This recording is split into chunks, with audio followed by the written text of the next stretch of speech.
It's the Benz Brunani womanist. Baby boys, baby girls, you need to hear this. Sit down, receive this realness. Make sure your cup's ready for the tea. We are go sip it, yo. Hard time scrolling for your long shorts. You might learn something you never know. Kelechi fine, and she's one of a kind. Don't say you're mine, say you're mine. I'll bring you straws in a pouring rain. When people try you, dash them their way. I think that was too early. But either way, you know what I mean. Hello, everyone. Welcome to another episode of SYM. It is I, Kelechi Okafor. Or Okafor, as people always reminding me, you fucking Igbos that follow me on social media. Every time I say my name on one kind of platform, you'll be like, sister, so you don't know how to pronounce your own surname. If you don't shut the fuck up and go and eat your Awono soup and leave me the fuck alone. Just joking, I love you all, but seriously, leave me alone.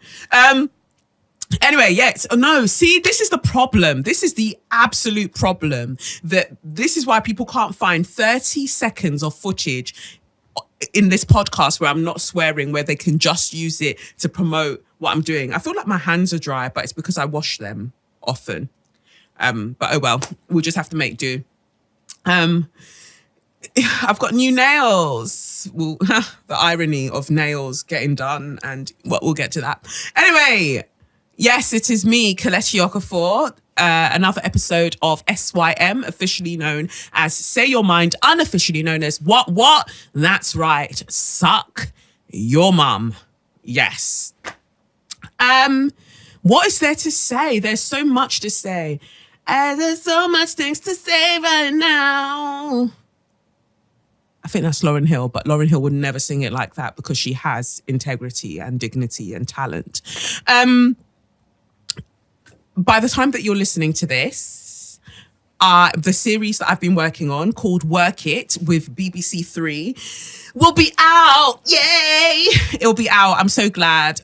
When I tell you it was so hard to film that motherfucker, I was in the throes of the first trimester and the way that my left hip was killing me and I've forgotten what it's called, but basically, the left side of my abdomen was just the lower part was just a matting because of some kind of cyst that provides the hormone while the placenta is developing or something like that. But anyway, it's killing my life, and I still had to film this series and. Between takes, between when I wasn't needed, the way I was just lying down on the floor, just trying to find some peace in my pussy. Anyway, I'm just really, really glad that it's out. It's called Work It. It's on BBC Three. They would have released the whole box set. So it's like 8 episodes. I think they're all 15-minute episodes. That's 15-minute episodes. And basically the premise of it is that 3 of us personal trainers, all from different walks of life, have a gym, this gym that people come into, and we attempt to help them change up things in their life for the better. And we all have different areas of focus and things like that. So then we choose which client we'll be working with, and then we work with them for either 4 weeks or 6 weeks or 8 weeks to get them the transformation that they need. But the good thing about the show, it's not so much focused on, your body has to change and be like this, but it's more so your attitude towards your body changing. And well, that's what I focused on anyway. So please watch it. Please support the thing. I'd really, really appreciate it. And I'm super proud of it because I think some of these girls really forget out in these streets, apart from the social commentary, when it comes to fitness, I am that bitch, yeah? I am that bitch. So just remember. But yeah, so it was wonderful to film. BBC Three, it's called Work It. They would have released it Sunday night, so it'll be there for you to watch. And yeah, I'm really, really looking forward to it. And I just really want to thank God for all the opportunities that come my way. You know, I'm just a baby girl in a baby, just a baby girl in a baby world. Yeah, I'm just a baby girl. And God continues to just bless me with the things, and I greatly appreciate it. And I thank my spirit guides for always, protecting me and watching over me, even at the wildest times, especially at the wildest times. And my ancestors that just mean me well and love me and want me to achieve my highest good in this life, always giving me the intuition, always supporting me. And I remember what I heard Oprah say about, I come as one, but I stand as 10,000. Like, that's really the energy that I'm bringing into 2019. The fact that, we're already in the 6th month right now, right? But this energy for 2019, that you might see me as one person, but there's literally 10,000 people behind me, spiritual beings that want me to do what the fuck I said I was going to do in this life. And I greatly appreciate them, and just big them all up, man. Big them all up, and big up my dad. Like, big up my dad. Man's a real G out here in the spiritual plane, just riding for me, always there to comfort me in my low moments. So big up yourself, man, like Michael, my G. Hold tight. I don't know if that's how you're meant to greet people who have passed on, but he understands my life, like my language, and I love him dearly for it. So it's been a wild one. There's so much to cover this week, and then it's not all positive. Somebody is going to get a major cussing out, and if they're listening to this episode dreading the fact that they're going to get a cussing out, you are. Yeah, you are. But in time. Anyway, let's move on then. Let's move on to, what should we do? Oh yeah, I forgot to say. So I co-hosted the Screen Nation Awards, the Television and Film Awards, last week Sunday, and that was a mood, that was a vibe. I wish they'd put a chair on the stage for me, because obviously pregnancy, obviously my back is fucking hurting for standing for 2.5 hours in heels presenting this award ceremony. But whatever, I got off the stage at one point and just went to go and get a chair for my fucking self. But big up Fedosia, Fedosia, that provided one of my outfits, really beautiful. Ferodosia is the name. But yeah, I love that. And Masasi Batik for providing one of my outfits as well. It was just all super cute. I looked like a baby girl. I felt like a baby girl. And big up girl like Roti, always coming through with the bit. My face was beat. Yes, Roti, do the damn thing. I feel like soon, soon up in this bitch, we're going to be calling Roti a celebrity makeup artist, because I intend on glowing the fuck up. Not just me, I'm sure she knows other wonderful people who are also glowing up, but I intend to glow the fuck up. And Roti will be on speed dial. I'll be like, baby girl, we're off to LA. Baby girl, we're off to Singapore. Singapore. I don't know why Singapore. I just like the sound of Singapore, and I like Singapore fried rice. I'm sure it's probably not even authentic, but I just really like it. But yeah, so that's that. Screen Nation was great. I saw lots of lovely people won awards. It was really great. When they were doing the honorary awards, it was really great to get an idea of those black people who have come before us. Like, we tend to think as this generation that we're the first to do it. We're the first motherfuckers up in this bitch to be doing these things. Nah, there were generations before us that were really striving, and they were under some bullshit circumstances, and they were still doing things like to make space for us. And so we're literally standing on their shoulders, and it's about respecting that as well, and giving props where it's due. So I really rate them, and big up all them man there that like have really been making strides and withstanding abuse, so much abuse, just because they were black and excellent, and just, black and just living, and the whites were moving mad. But in this country, in Britain specifically, one of the Cleo, Miss Cleo, I'd rather call her, one of the great actresses that we have in the UK, who's been out in these streets from early, who was told by her teacher when she was in school that, there are no parts for black girls. This was years ago, but I remember being told similar things when I studied musical theatre at Brit School.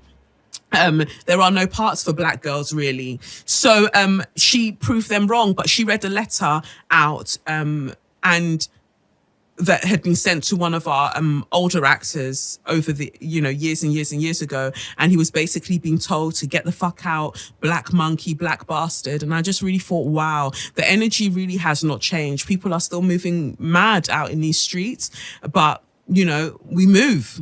We move. So it is what it is. So that was great to host, and maybe next year I'll win an award in the Screen Nation television and film. I mean, I won the Screen Nation Digital is Media Awards. I won Best Podcast, bop, and favorite female, whatever on social media, bop. Yes, but let's upgrade. I'd like to win something in television and film, please.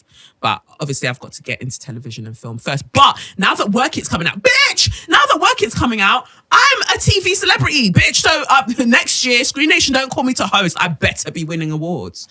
Anyway, that's by the by. Let's get into the tarot. The tarot for this week. Oof, it is juicy. It is spicy. Some of us have been needing this word, and it's really here for us. So the first card that I pulled in the tarot deck from the Crystal Banner Kaleidodope deck is the Three of Wands. So in the Three of Wands, you see clear, beautiful, exotic sky, just gorgeous, pinky. And then you've got the clear blue sea, and you've got this massive balcony, and then you've got 3 wands on either side. And what this card is really telling me, and it's just beautiful, just giving us this idea of affluence and expanse and abundance, that there's so much for you to see. There's so much in ways of you expanding your horizon. Like the world is literally in the palm of your hand. If we're thinking about the traditional tarot deck, the Rider-Waite-Smith deck. The world is literally in the palm of your hand, and it's time for you. You can see all that's available to you, but you're not taking that leap, really. You're not taking that leap, not realizing, well, you've realized that you've outgrown your environment. In your heart of hearts, when you're sitting down at night, but just before bed, between bed and Netflix, when you're sitting in your bed at night, that you have outgrown where you currently are in your life, but you're scared to take the next step. You're like, oh, I don't want to do it by myself.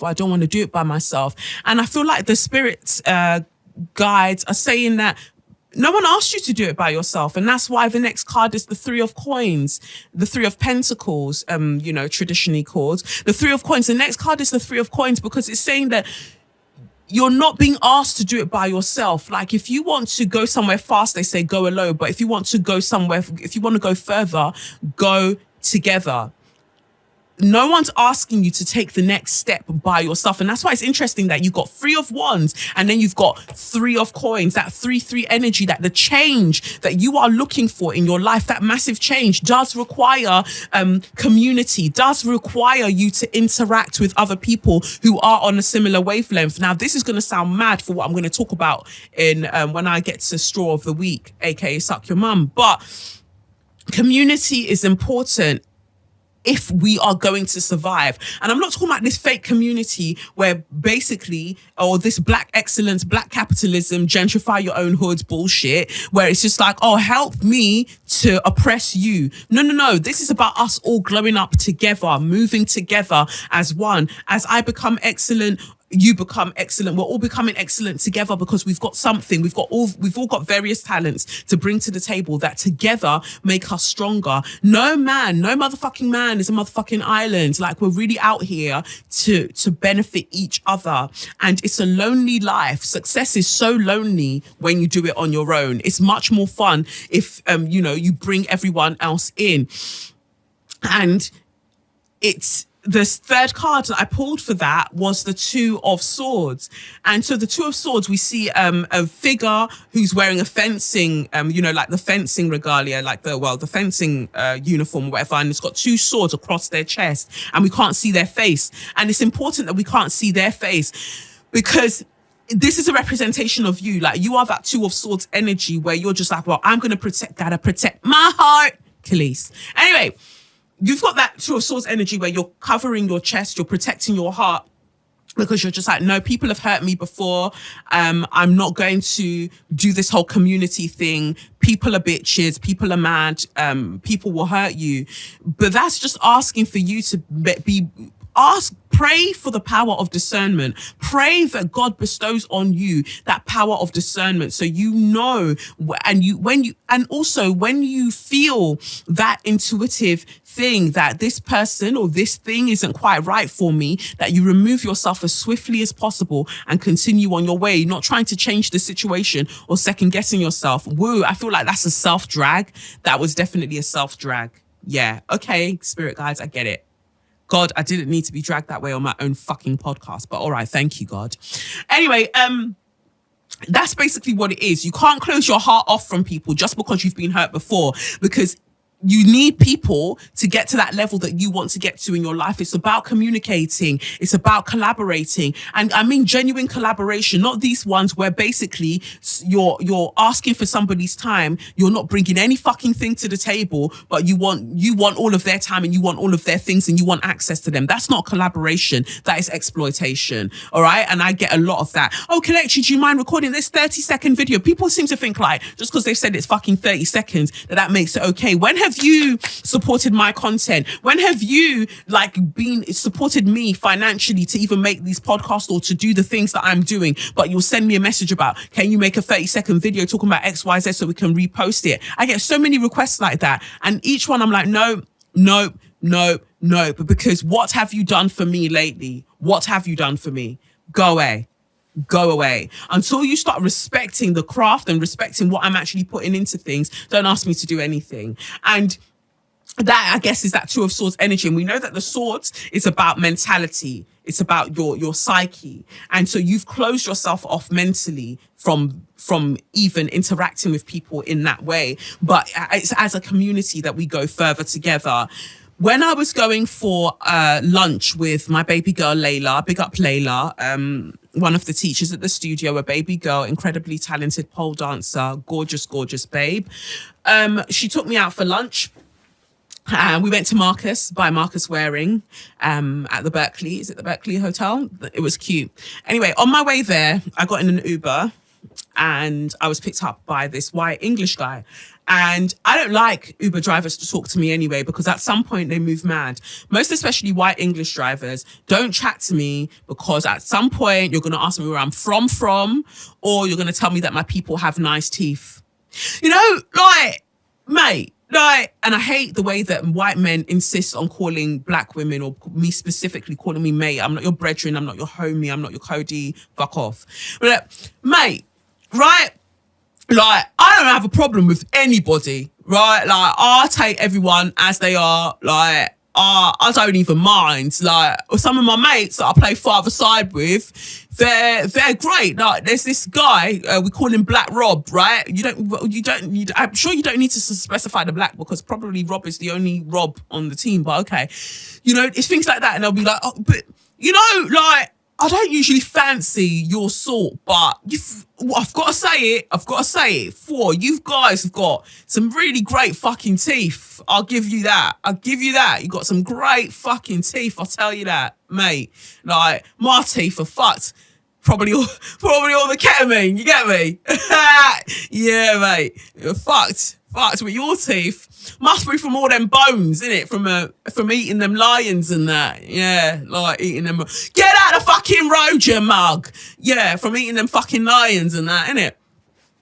That's literally how I envisage these conversations going with white Englishmen when they are driving me to places. So I just keep my mouth shut because I don't want to talk and I don't want to be annoyed.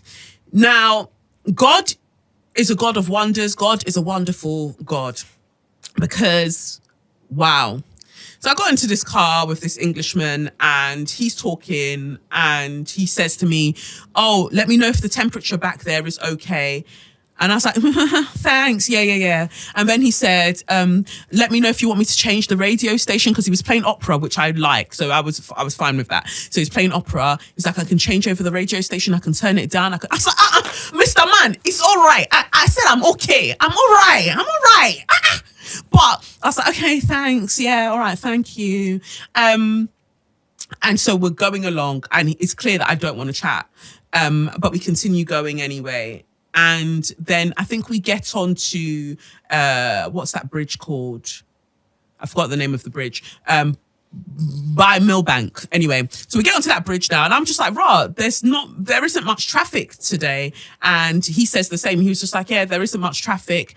And then I said, well, maybe because the marathon runners are still resting because they did bits. Actually, big up yourselves, all you marathon runners, all of you black girls that ran, all of you just baby girls generally, all of you women who ran, knowing that historically we weren't even allowed to enter road races and all of them things there. Big up yourselves. You did bits. Well done. But anyway, I said, maybe they're still resting. And he said, oh, I've been wanting to run a marathon. I mean, I've done some halves. I've done one. I did one in Mallorca. He mentioned the ones that he's done. And he said, but I haven't done any for years. I said, well, why don't you enter the Royal Parks half? Like, that's the one I've done, the Royal Parks half marathon. And he said, oh, I actually saw it on online, and I was thinking of entering, but I think the ballot's closed or something like that. And I was like, oh, that's a shame. But he was like, yeah, I'd really like to train for a half. And then he said, but I put it to prayer. And I was like, her? Not because I'm not expecting. So let me be straight. It's not because I'm not expecting white people to be Christians. I just don't hear white people generally, most especially English people, saying things like, I put it to prayer. That might just be me not being exposed to many sort of white people. And I guess in this age, I more likely meet white English people who talk about, oh, I'm an atheist, because I guess when you've conquered most of the world, what need do you have for God when you believe that you are God? Them things there. But so I just was like, her. And then he said, I put it to prayer, and I felt like God said to me, start with the 5K. I said, that is God. That is my G. My G will just tell you, babe, calm down. Instead of talking about half, you haven't ran like that distance for years. Just start with a simple 5K. Let's just train up to a 5K, and then we'll go from there. And he's then said something like, what's interesting is that whenever I do things and I don't put it to prayer, and I don't put it to God, and I don't leave it in God's hands, everything just is a mess. And then I look to God like, why didn't you help me? And God's like, but I didn't tell you to go and do that. And then I realized what was happening. My baby girls, baby boys, baby non-binaries, I then realized what was happening, that in this car, God was using somebody that I wouldn't otherwise want to have a conversation with, to have the conversation that my soul needed at that specific point, because it was a lesson for me, as the tarot cards are telling me here and telling us collectively. In order for you to broaden your horizons and to really see the goodness of God in everything that is around you, you are going to have to be open to the fact that there is a community outside of your immediate community. And it might just be with people and in people that you've closed your heart off from, because yes, there's been lots of violence, there's been this, there's been that, and there's daily violence, casual violence, the macro aggressions. There's so much that happens on a daily basis to black women, and don't worry, we're going to get to that. So much happens to them. So I understand, baby girl, why you are closing yourself off from interacting with certain people. But the beauty of life requires for you to speak to the people that you wouldn't ordinarily speak to, because God's truth also resides in them. And it was a humbling moment. It was a humbling moment. And I wasn't expecting for these cards to come out. Obviously, like, I'm just telling you, like, as I'm talking to you now, it's a stream of consciousness in it. So I'm just linking things as we're going along. I'm just linking them to what the cards that I'm seeing in front of me. And this is what I love about tarot. You just connect things and you just see where it leads you.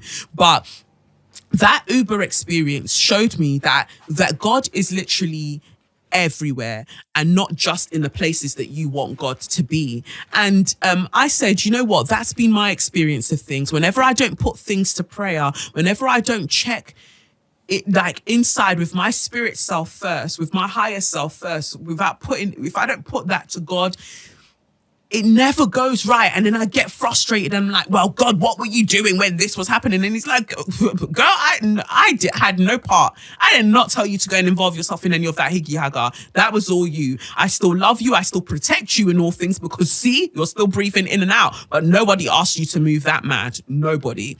And it was just really, really a lesson. And then so I started clocking what was happening. And so because I clocked what was happening, I had to sit into the conversation and stop trying to be at the Berkeley already with Layla. I had to bring myself spiritually back into the car and be present and understand what the gift I was being given in that moment. And then he went on to say, you know, what's funny is that, you know, I drive this Uber, I drive around the place and everything else. And I have a budget for the day for how much I want to make. And one day I ended up making £44 more. And then I finished and I realized that my headlights had gone, like just like that, my headlights had gone. And I went on to the Halfords website or whatever to look for new headlights. And would you believe it? Each one was £22. And to someone else, I might be like, oh, well, that's a coincidence. Shut up. Anyway, to me, there's no such thing as coincidence, FYI. I feel like everything is happening as it should, and it's whether you choose to notice it or you don't. That's your business. Anyway, he said that, and he said that what I've gotten from that and what I've learned about the way that God operates is that God is sometimes not early, but God is every time. God is on time. Every single time, God is on time. And I thought to myself, wow, drag the fuck out of me, G-O-D. Wow. And the reason I say that is because, you know, in that space that I'm talking to you between Netflix and sleeping, between Netflix and bed, I sit there and I think, so when, you know, upon all the things that I'm doing in this life, God, when will it be my turn? When will it be my turn to be going to these big boy events and wearing these gowns and being in these films that I want to be? Where is Wild Seed? Where is Black Panther 2? Where are my things? Where are my things? And it had been something that I'd been thinking about before. And it's something that I think about also even with this pregnancy, you know, as it progresses, I can't help but to think about the miscarriage because that was exactly a year ago, 2 Tuesdays ago or something. I spoke about it on social media, on Instagram stories. And I had to remind myself that, yeah, God is rarely early, but God is always on time. And that's the message that I needed. And God will use the most unlikely people to speak to you. So if you're waiting for someone to be the way that you want them to be or the kind of person that you like, for you to receive the messages, that's not how it works, because one of the things that we were told to do is love thy neighbor and love your enemies. Man wasn't my enemy, but you get what I mean? Like, as a white English man, being presented to me and all the ways that they've moved mad to me when I've tried to stop black cabs in the past and all of them things there, I'm not really trying to have a conversation. I just want to get in this fucking car and get to where I'm going. But on that journey, God literally put me in a space that I couldn't really go anywhere. I could, but I really couldn't go anywhere. And I had to have this truth delivered to me. And the guy wasn't preaching. We were legitimately having a conversation. And he was getting things out of it and whatever else. But it was just wonderful. And I think I softened up towards him when I didn't even realize so basically with pregnancy, right? You've got lots more blood flowing through. You're creating even more blood so it can service the uterus and the placenta and all of them things. So your nose becomes stuffy. So I'm finding that I'm sniffing a lot. I'm like, and I didn't even realize that I was doing it, coupled with a little bit of hay fever. And he was there driving along just before we got to that bridge. And he said, sorry, miss, would you like some tissues? I've got some here. I'll just get you some. You can keep the pack.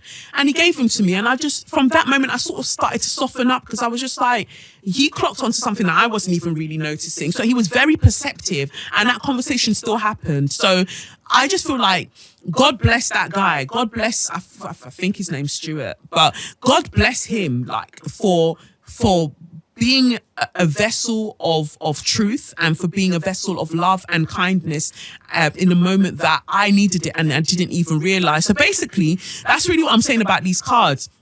for us to truly expand our horizons, for us to truly be the people, the evolved spiritual beings that we've come here to be, it requires us to have more of a sense of community than we are otherwise open to. And we can't close our heart off from the things that seem scary, that seem unfamiliar, because it's in those things that we actually broaden that's how we broaden our horizons, and that's how we move further into what we need to be doing with ourselves. So from the Marcella Kroll deck, I pulled the number 4 card, which is New Life. Now, the issue with this 3rd edition deck that she made is that the cards don't coincide necessarily with the booklet that comes with it. But what I understand from this, from pulling this, and also the fact that I did my maternity shoot, and I also had this sign in there as well, the sign of Venus, and had that New Life Empress, basically, is what this card says to me. It's just that reminder that the horizons are there for us to explore.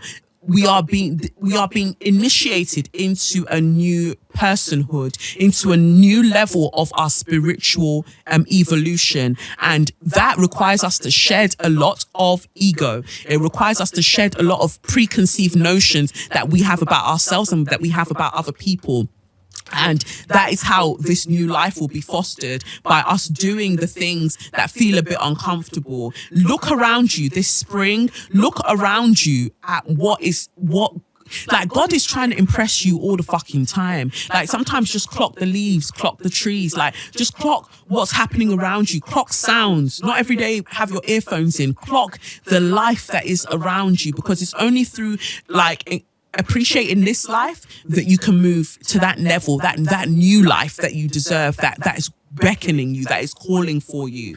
So that's that card. And then from the Say Your Mind Affirmation card deck, I pulled the card, My Food is Seasoned and So is My Life. Those who season their food know to expect the best from life. If there are any areas of blandness in your life, add your unique spice to it. Create a life that tastes amazing. That goes out to all of the people who have been coming for Caster Semenya. Season your fucking food, you fucking pricks. Yeah? But for all of us generally, find all the flavors, find all the unique flavors that you bring to new life and that other people can add to your life as well. Focus on that. Season up your life. Spice up your fucking life, man. So that was a long tarot read, but I'm sure you appreciated it. I feel like the tarot is becoming longer than all the other sections. Mad. So let me keep it moving then, because Brent has to get places. So I need to be done with this quick time. So, yes, that's that tarot. I hope it resonates with you. Thank you, God, for just coming through with the bits, coming through with, the truths that we need. Let's move on to Share Your Magnificence then. So my first Share Your Magnificence goes out to Sophie Hagen. I couldn't go to her book launch because tiredness, so I didn't make it. But Sophie Hagen's got a new book called Happy Fat, and I stand Sophie, you know. I really, really like Sophie. I like Sophie because she's a baby girl. She's a white woman who listens, and I love white women who listen. Like, she's doing her thing with body positivity, and she's a funny as fuck comedian, and she's to be appreciated, you know, she's to be truly appreciated. So her book is now out. It's called Happy Fat. Support the ting. And it says here, happy fat, taking up space in a world that wants to shrink you. And that applies to so many of us, physically, spiritually. The world is always trying to shrink us. So, Sophie Hagen's book is out now. When I actually get my copy, I need to get onto Amazon because I've been wasting time. Get onto Amazon and I'll be able to read you excerpts from it. But big up yourself, Sophie. 2 slaps on your chest. So let me get to the letters, because I know you've been sending me some Share Your Magnificence letters. So one of them, trigger warning. I'll get to the trigger warning one shortly. So let's start with this one. I'll call her SA because I don't know if I can say her name. Okay, she wants that to be safe for Suck Your Mum, so I'll save that for Suck Your Mum. Max unread. Who have I got next? So we'll have essays one for Suck Your Mum. Yes. Why? So yeah, I was right. Trigger warning.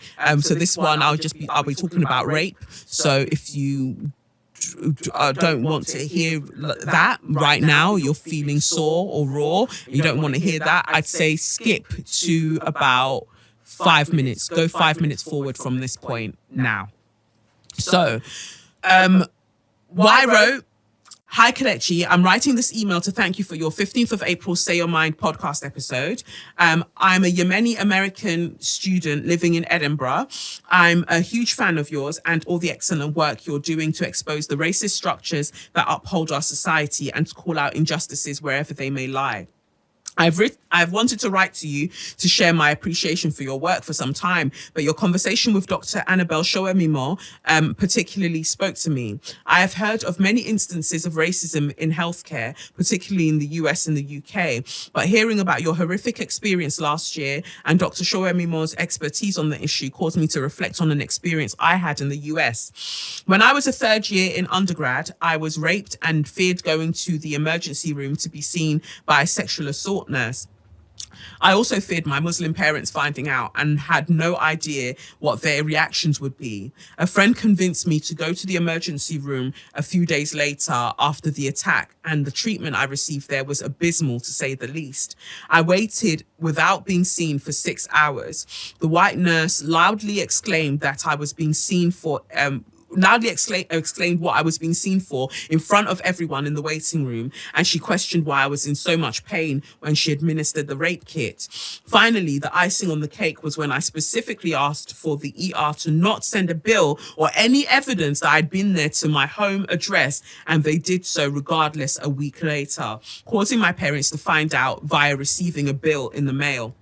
Luckily, my parents were incredibly supportive emotionally, but I know that it's not always the case for women of color, especially those in the Muslim community. Looking back, I realized that this treatment in the most traumatic moment of my life was racist and insensitive to my cultural and ethnic identity. It makes me wonder that if I would have been treated in the same disrespect if I would have been treated with the same disrespect if I were a white American. Your podcast episode has helped me realize that. I therefore wanted to thank you and Dr. Shoemimo for bringing this issue to light and provoking the conversation surrounding decolonization of healthcare and racism in healthcare. Thank you for the amazing work you're doing, and sending you love from Scotland. Big up yourself, why? Big up yourself, and thank you so much for sharing that. And it seems like a weird share of Magnificence because it goes out to Dr. Shoemimo, Annabelle, for coming through and sharing those things with us and her knowledge with us.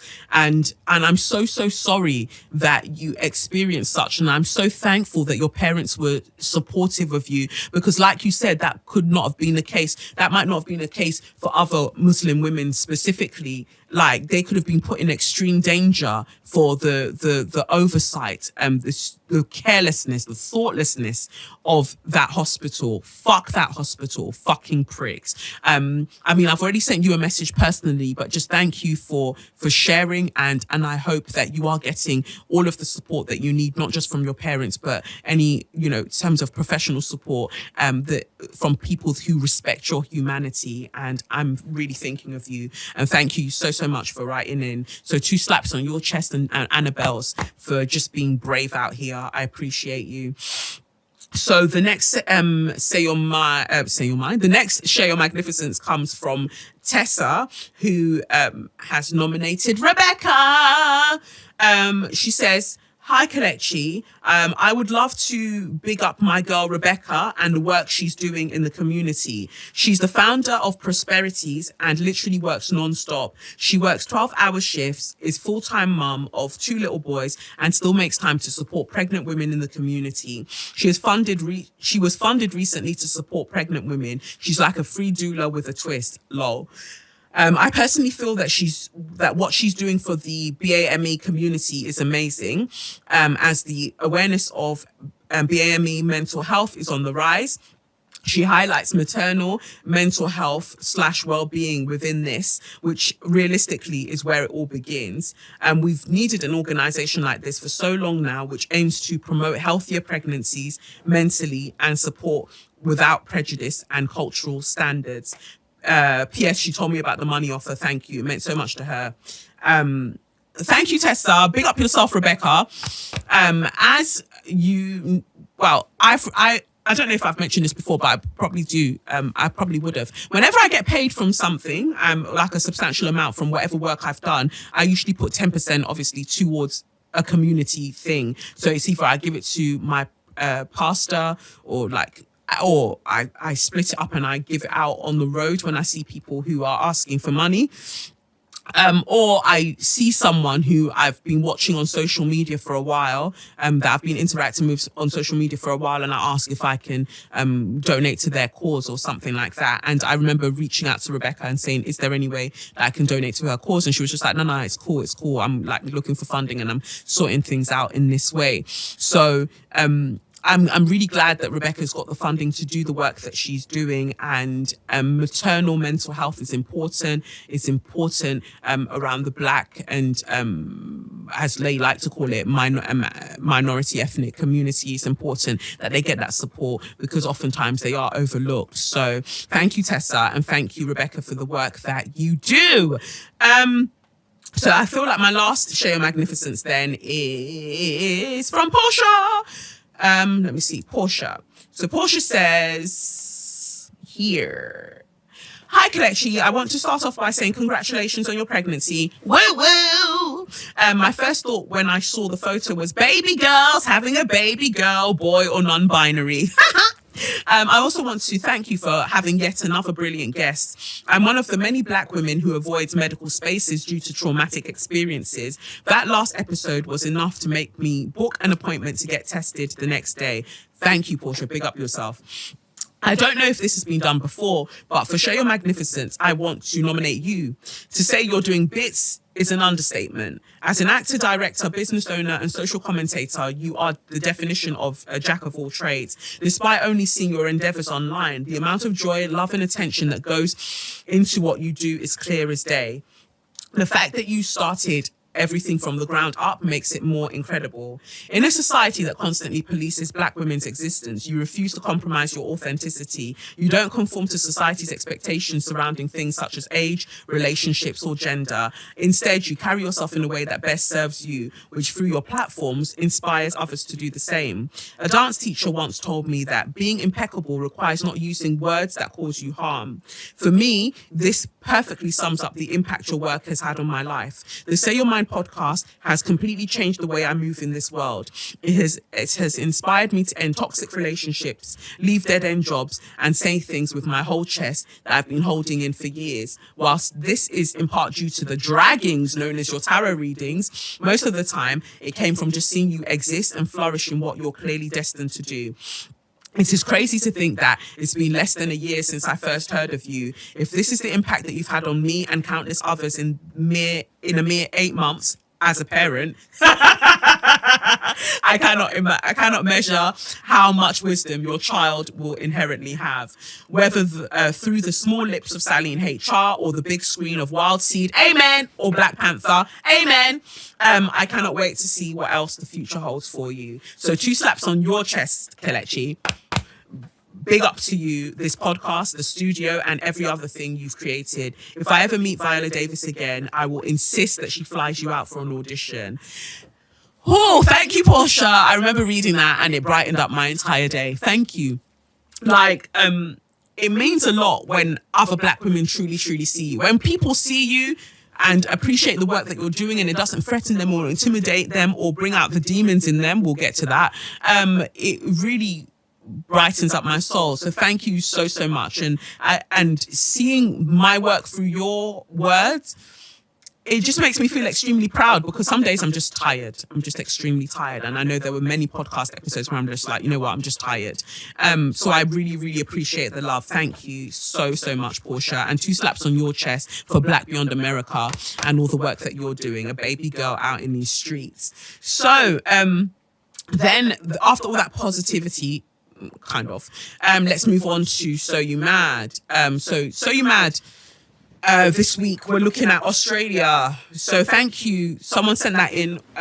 Someone sent a link in about this happening, and I'd already kind of been looking into it, so it was a great sign to actually speak about it. Australia is moving mad because Australia is trying to deport aboriginals from their own land, which is just wild. So one of the stories that I was sent in was about, I think it was Daniel Love or David Love. I'll check. One of it was written by someone, whatever. So one of the things here I've got is that the Australian government is attempting to deport another Indigenous man to New Zealand, despite him having no ties to the country where he was born while his parents were visiting the country more than 30 years ago. Tim Galvin's mother and 3 brothers are Australian-born citizens, and his father is a UK-born citizen. His mother has signed a statutory declaration stating she's of Aboriginal descent. Galvin's wife is a Noongar woman, and they have 4 children together. Last week, Galvin was about to be released on parole after serving most of a 2.5-year prison sentence at Acacia Prison for burglary. Then, the day before I was getting out on parole, they told me they were coming to take me to the detention centre, Galvin told The Guardian Australia. Galvin learned he was a New Zealand citizen when his Australian visa was cancelled in 2016. He appealed and said his lawyers had pushed for a resolution before his release, but 17 months later, there was none, and he received a notice of deportation. They want to kick me out of my own country, he said. I came here when I was 2. My mum is Aboriginal. She's from South Australia. All my kids are Aboriginal. My missus is Aboriginal, and they're trying to send me to a foreign country. That's one case. And then there was the other case here where it says Australia High Court to decide if Aboriginals without citizenship can be deported. Australia, a country taken over by white colonisers after the black Indigenous population had lived there for almost 65,000 years, will now determine if Aboriginal people without Australian citizenship are aliens who are subject to deportation. There is a case before the High Court in Australia that will establish whether an Indigenous person can be considered an alien under the nation's constitution.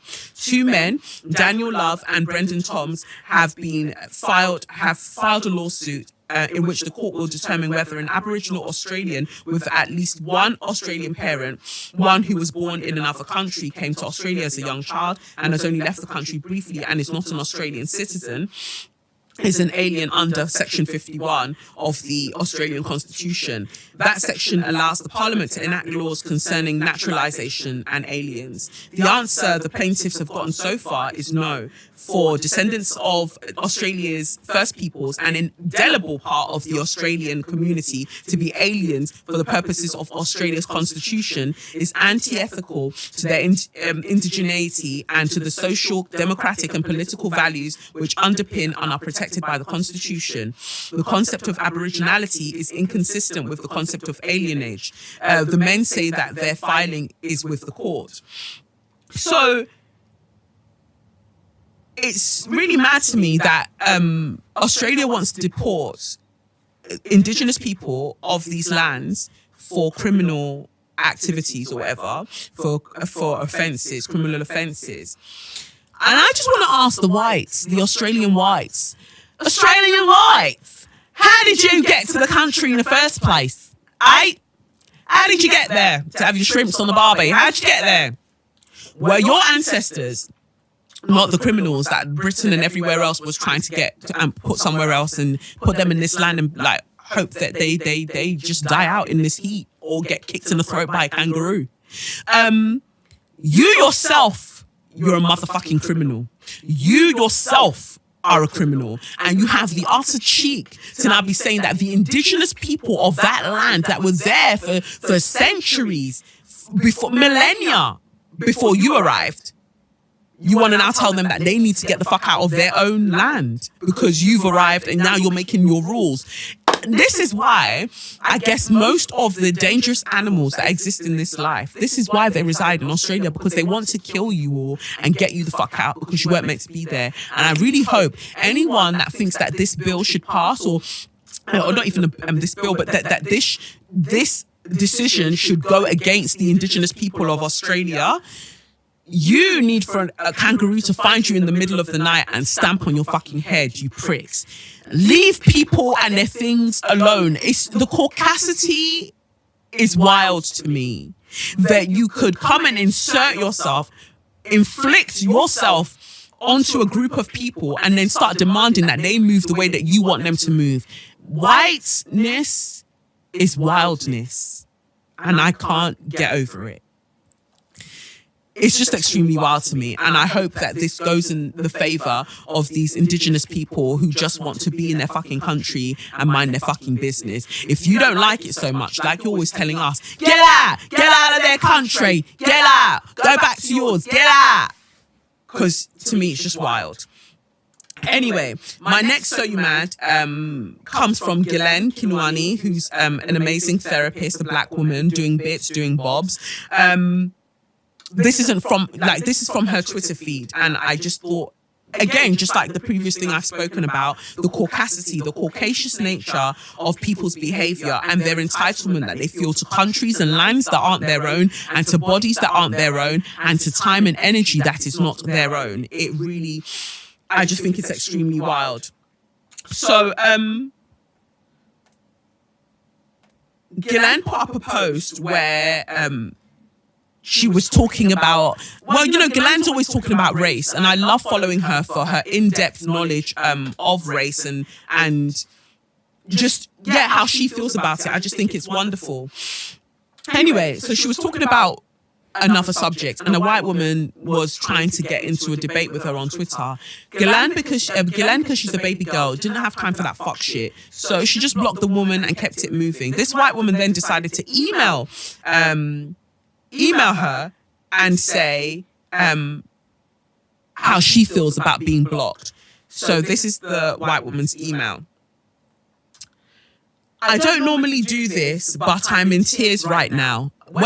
Every fucking episode, let's just pause there. From the very first line, let's just pause there. Every time I tell you people about the violence of white femininity, how white women's tears are weaponized against black women and other women of other groups, other marginalized groups, in terms of race and ethnicity and all of that.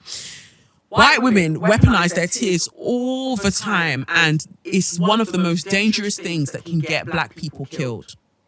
White women's tears, white women's concerns, white women's disappointments. And it's truly, truly scary. I say all the time, I'm not scared of many things in this life. Like, it is what it is. But a white woman starts crying, I'm fucking running. The moment I hear, no, I'm out, G, I'm blowing, I'm out, because me stay there to now be the aggressor, I don't have time for that shit, because it's so violent. It's so extremely violent. And the plane that white women work at, this arena that they're in, you can't beat them. And that's why they win in other arenas, because they cry, but we'll get to that shortly. So Homegirl says, I don't normally do this, but I'm in tears right now. You're writing an email at your big fucking age, and you started it with you're in tears right now because, again, you're using your whiteness and your tears and you're weaponizing it in this situation.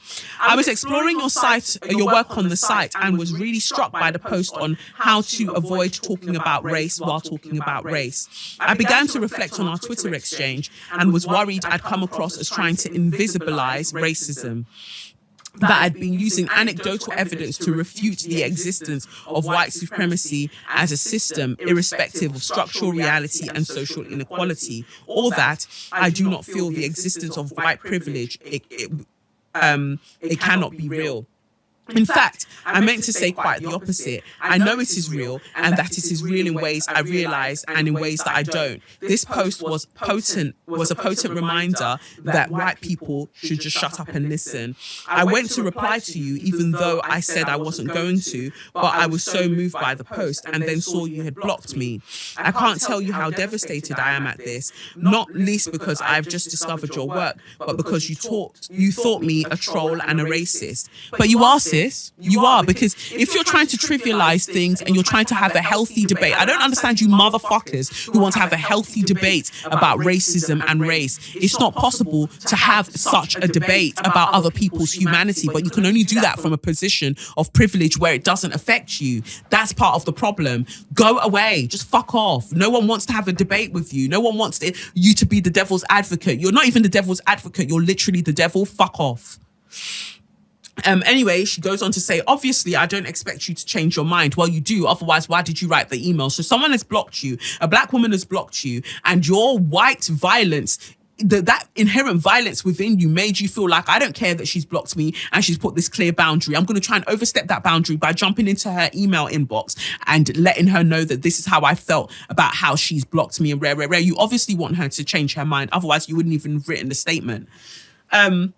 Obviously, I don't want you, I don't expect you to change your mind, but please know I meant no offense. I meant only to, one, prove your original point that companies should have thought about use of the term skin tone in their products and ask Black people the question in that BBC headline. And two, thank you for reminding me that I need to be constantly aware of how my white privilege impacts my thinking.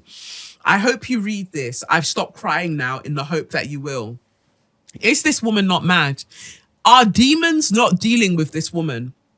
I've stopped crying now in the hope that you'll read my email. Again, you're weaponizing your tears to get the result that you want. You're fucking mad. You're mad. You're a horrible, horrible person. You're a horrible person who's deeply infected with white privilege. That you're infected at this point. You're infected and you are extremely, extremely dangerous to be around.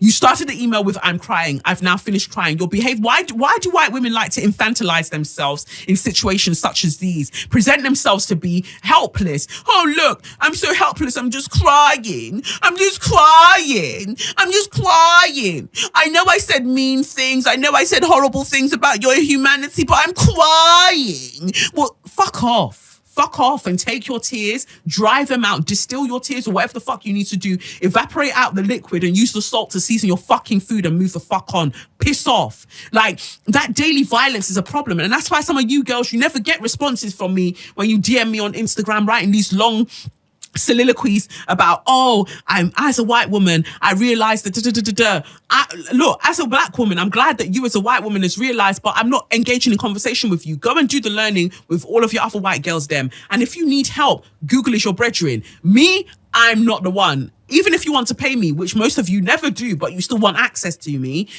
even if you want to pay me, I don't want your money. Go away. Gwe. Bye. So Glenn received that, and then soon after, another white woman came again, and she sent an email following on from that email, and she says, your post titled "How to Avoid Talking About Race While Talking About Race" made me think. As a white woman and a therapist, so this motherfucker is a white woman and a therapist, right? Ghislaine is a therapist, she's a therapist, so she should have the same access to the professional knowledge that Ghislaine has, and to know that you don't send things like this to people, but she sent it anyway. So she says, as a white woman and a therapist, I want to educate myself on racism and how to understand other individuals' perspectives. Obviously, your blog is a pretty good place. I completely get how utterly emotionally draining it can be for the majority of people of color to have to get these kinds of conversations, to get into these kind of conversations. But does that mean I should stop asking and stop learning? No, bitch. It means take yourself. The same way when you want to go and learn what to do to really titillate and to excite your man through his prostate and all of these weird other things. You know how to go and do that. You know how to go and research that on Google and all of them things there. Go and do your research on Google, because whatever you want to know, I'm sure a Black woman has taken her time and she's written a blog post about it. So you can just go and read that. What you don't need to do is keep trying to access the Black women who have already put boundaries in place to say, well, if you're not going to teach me, how do you expect me to stop being racist? Fuck off. So she goes, I guess I just don't want the conversation to be completely off limits for those who are hopefully a bit more educated. And I need to stop right now. Thank you very much. I want to land this woman a massive big punch. What do you mean? I hate how when you're talking to white people across the board about racism, instantly they'll bring education into it. Oh, those are just the uneducated people that behave in that way, that are racist. Those of us who are educated, we don't do those things. You educated motherfuckers, as you claim, educated within this white supremacist patriarchal structure, are the most violent. In fact, I can almost excuse those who haven't had as much access to education for their ignorance. But you man are just as ignorant, but you also have tools to really make that ignorance very, very dangerous and very, very violent. And that's part of the problem. Education doesn't save you from racism, so just shut up. This is the whole problem with even America. When they're talking about, the rednecks voted for Trump. Shut your mouth, because all of you upper class, middle class whites, you voted for him too. So stop blaming all of these other people, these uneducated people, as you call them, because you are the main masters of the violence, you, not them. So it's even how she tries to separate herself, like, I'm not like those uneducated whites with my racism. My racism is looking to be upgraded. My racism can change. Dickhead. She goes, off limits for those who are hopefully a bit more educated and understanding and who want to help educate other white people on how invisible their privilege can be. I'd appreciate your thoughts on how I can considerately learn more as a person and a therapist about how to better understand these areas.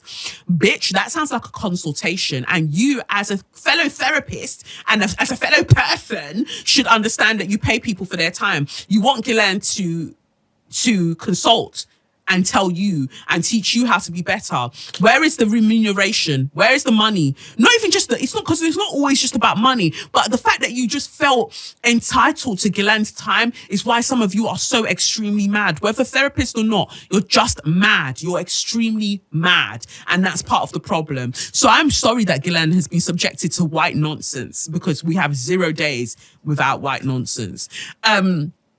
And I just feel for her, but I appreciate that Ghislaine continues constantly to fight the good fight. Such a baby girl, a beautiful woman with just a gorgeous woman with such a wealth of knowledge, and I appreciate her greatly. But just a note to all the white women out there who just want to be so much better: Google is your rascal friend. Go and use that. Go and use that to get yourself a basic level of understanding, because even on Google, books are recommended to you. Go and use your money to buy the books that Black women have written to help you in your understanding of race, and stop asking everyday Black women to take time out of trying to survive being Black and woman to teach you about the things that books are already accessible for you. Piss off.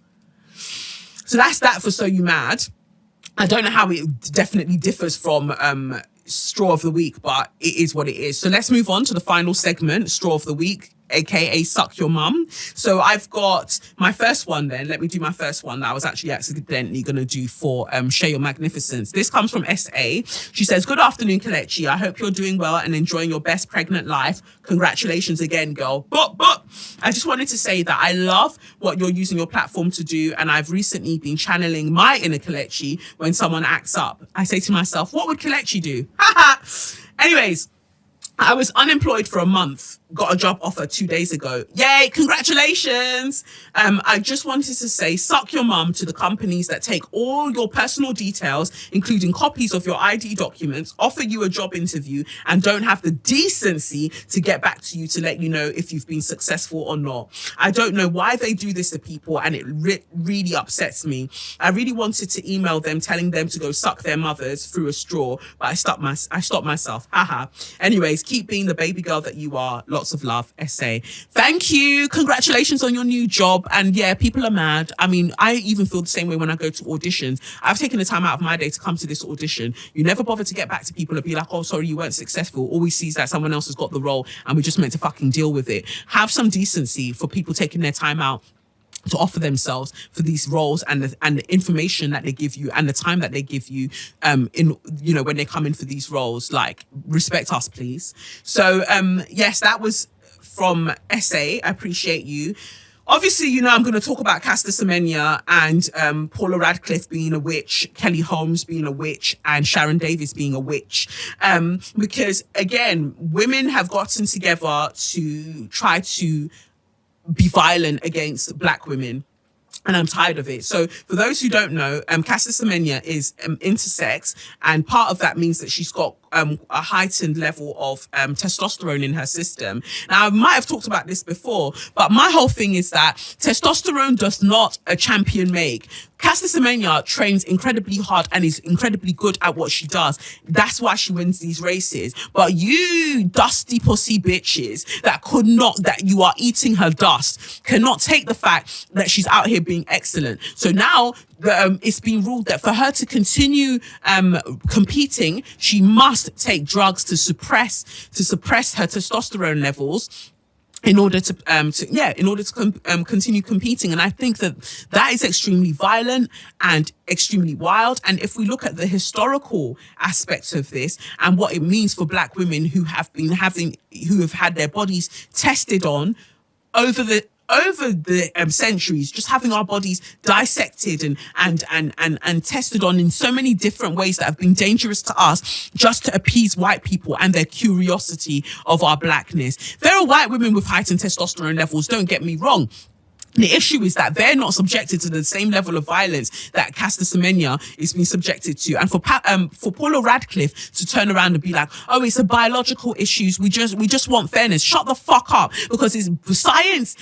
Just because you've named something scientific does not absolve it of racism, because it was the same science that you man were purporting that told you that we were 3/5 human or something, or whatever the fuck, telling us that we're not fully human as Black people. That was your same science that claimed that, and that was your biological scientific reason for allowing slavery, for allowing segregation and all of them things there, and for making these things seem okay because we are savages who aren't truly human based on your flawed fucking science. So you can't justify the way that she's been treated based on science. And yeah, I do think it's problematic that people keep polarizing this by being like, but look at Michael Phelps, where he's lauded as like, oh my God, he's a genetic freak of nature, but this is great. It gives him such a physical advantage over his opponents. That's why he's a champion. And when it comes to swimming, while I find that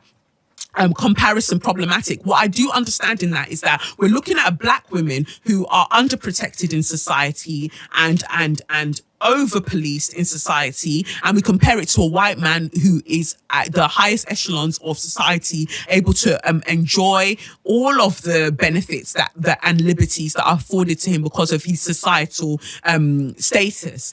He's allowed to be a genetic freak of nature and continue competing, and his other opponents just have to deal with that. But Caster Semenya is ostracized for that very same genetic advantage.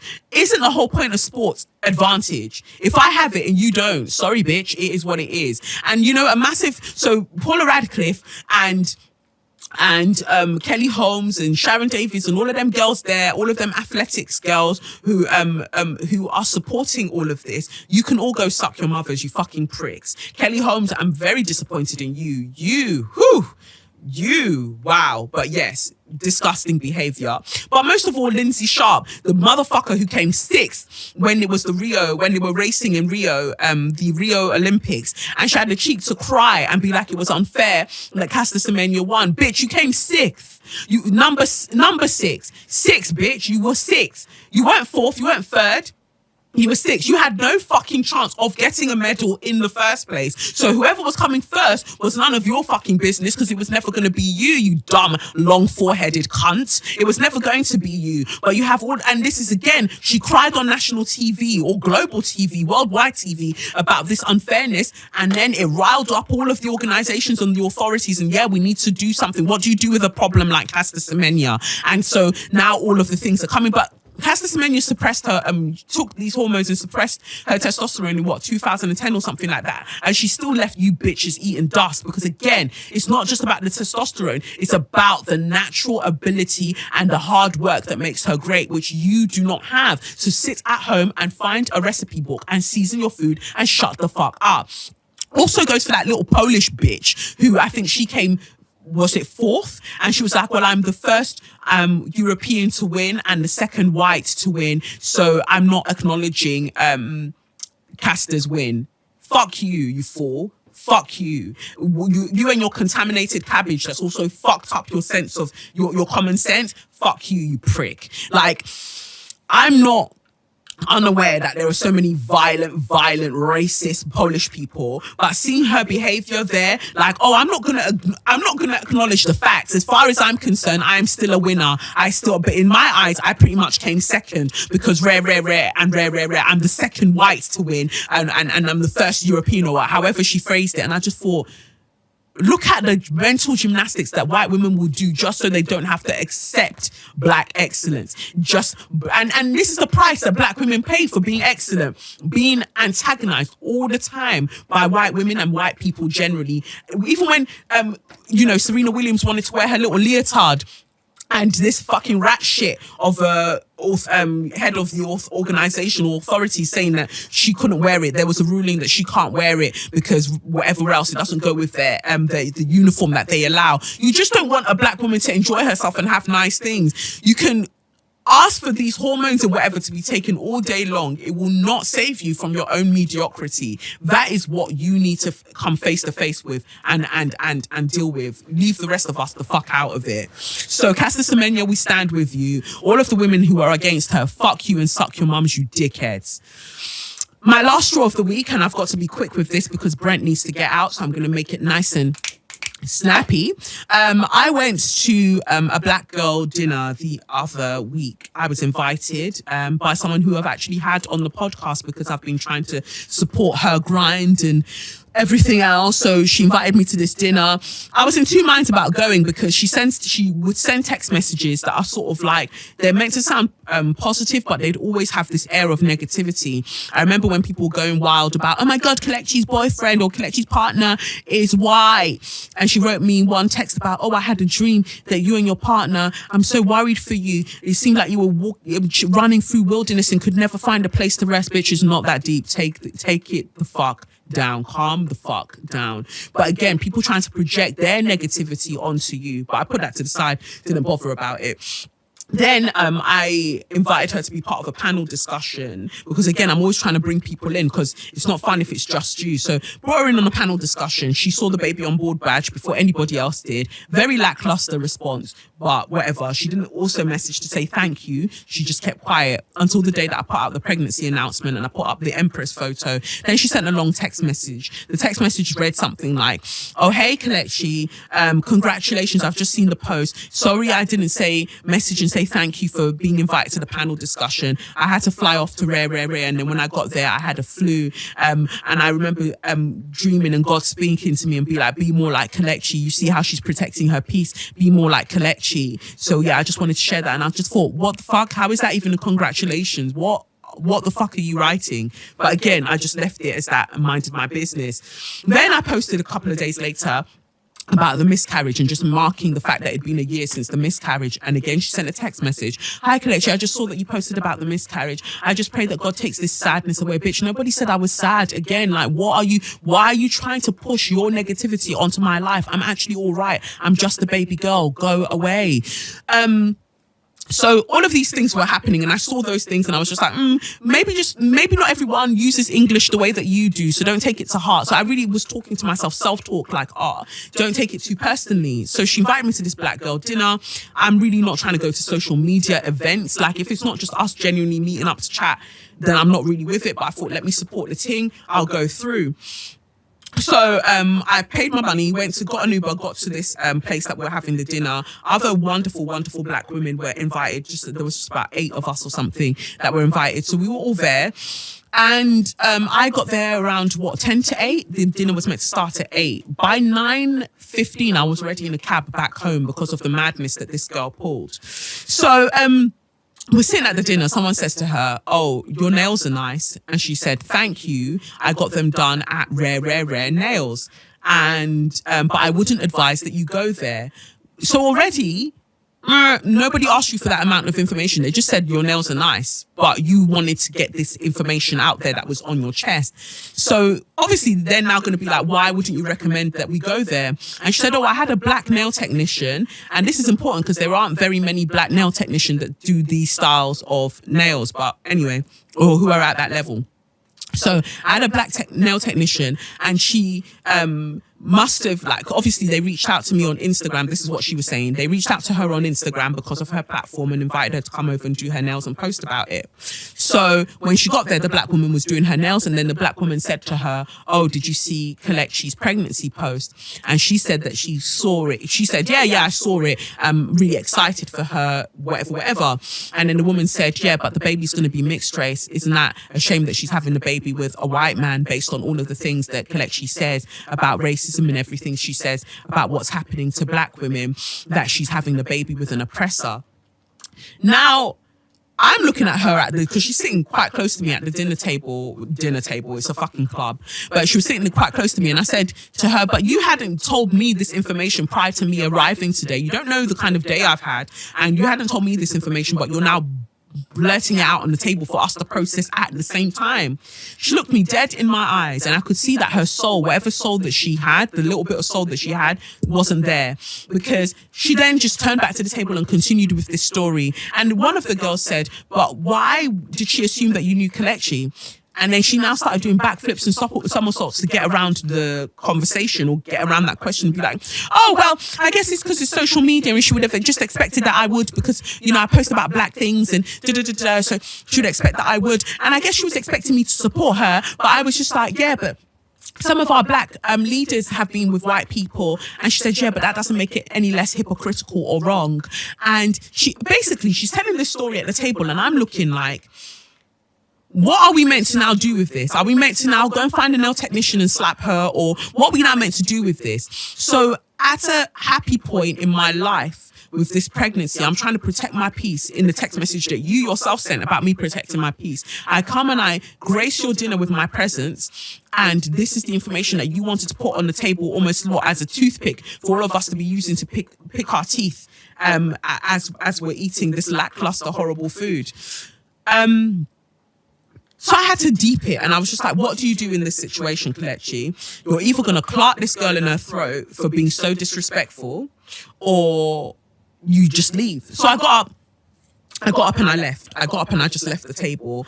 And one of the women followed me outside, and she was like, I'm so sorry that would happen. And then she tried to trail behind after a while. And I said to her, like, you've never seen me when I'm angry.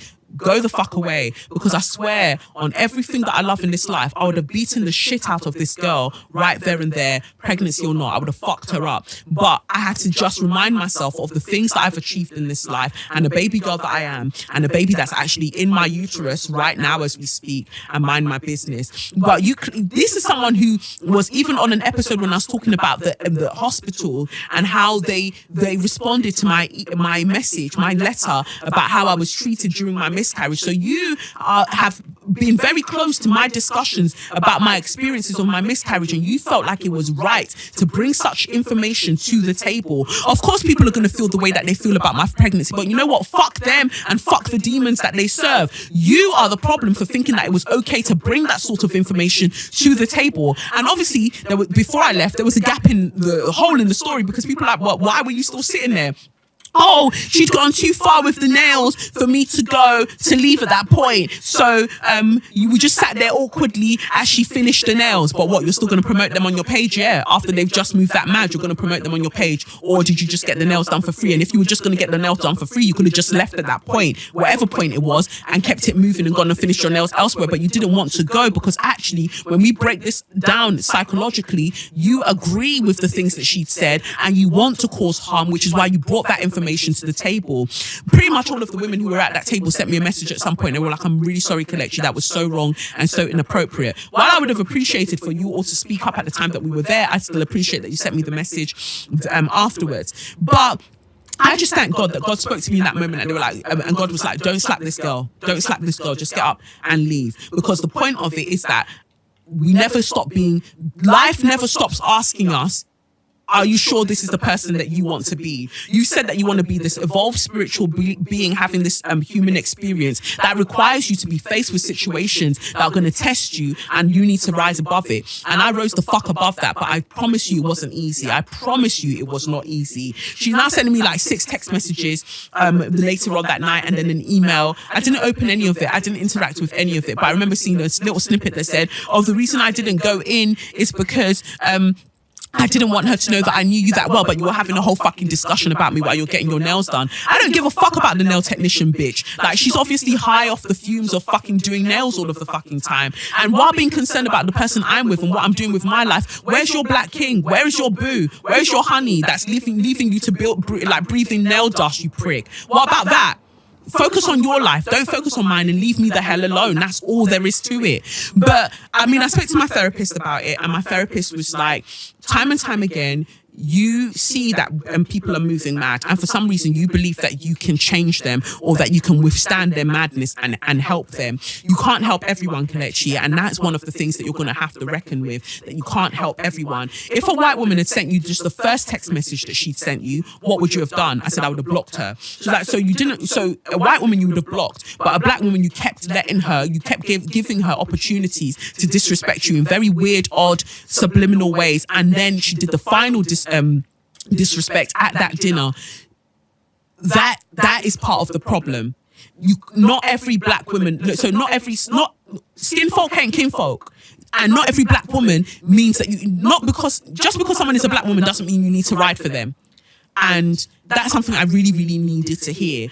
We had a massive discussion about it in my therapy session, and I realized that it was the right thing that I left the table, that I blocked her on all social media accounts. And I think that I'm going to have to, that same power of discernment, that same listening to your intuition that I was talking about earlier, we all need to do it. And I'm not going to let that experience close me off from being, expanding my horizons and connecting more with my community. I'm going to continue to ride for black women, even when they are as violent as this girl was violent when I went to that dinner. And all I can say is that she needs to suck her mother, because she's clearly damaged. She's clearly mentally unwell, and she needs help. Because to feel like you want to be the deliverer of such horrible information about an unborn child that you're politicizing because of your own inadequacies that you feel about your life, that makes you a really fucked up person. So suck your mother, and I mean that from the depths of my soul. I don't know what nutrients your mother's placenta was lacking when you were in there to bring you out so you could be such a vile person about somebody else's happiness, but fuck you and fuck the hole you came out of, okay? And that's it for this week. Thank you so much, because I just needed to get all of that out there and into the atmosphere. Send me your letters at SYM@KelechiOkafor.com. Like I said, keep hashtagging the thing. Hashtag Say Your Mind Pod. Let me know how you're getting on with all of these things. And yeah, follow at Kelechi and follow at Say Your Mind Pod. And I appreciate you all. Have a wonderful, wonderful week. And just a final prayer that for all of the demons that might be dealing with some of you, and you claim that it's God speaking to you, it's not. It's Beelzebub. It's Mephistopheles. It's all of these other demons that are speaking to you. It's not God, because God would not ask you to be so violent towards his other children. He wouldn't. So, yep, that's it for this week. Catch you on the other side. Peace. It's the Benz Brunani womanist, baby boys, baby girls, you need to hear this. Sit down, receive this realness. Make sure your cup's ready for the tea, we are go sip it, yo. Hard time scrolling for your long shorts. You might learn something you never know. Kelechi fine, and she's one of a kind. Don't say your mind, say your mind.